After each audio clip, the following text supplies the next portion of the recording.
Es tracta de fibrociment amb amiant, tot i que tothom ho coneix com uralita, i no és perillós mentre es manté estable en el seu format original.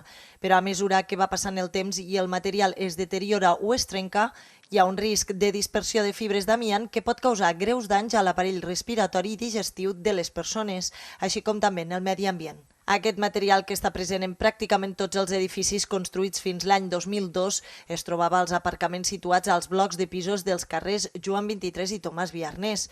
Dijous, una empresa especialitzada en retirar aquest material va treure de manera segura totes les teulades de les perxades dels aparcaments. Quan vam entrar l'equip de govern, i a petició d'alguns veïns també, i que passejàvem per aquí, també veiem que l'uralita començava a estar una mica en mal estat.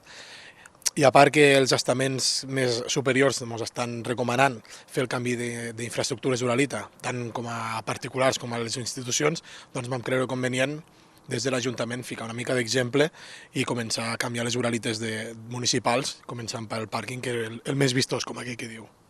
Per a particulars, l'Ajuntament d'Ascó ofereix un ajut per a la retirada de residus de materials d'aïllament i de la construcció que continguin amiant.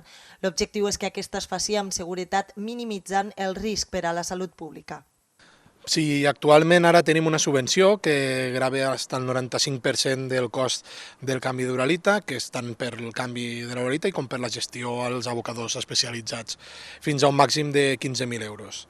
I qualsevol informació que vulgui la gent pot contactar amb la unitat de subvencions i li explicaran correctament.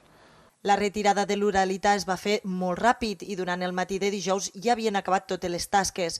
El Departament de Brigada Municipal col·locarà una xapa metàl·lica que substituirà el material retirat.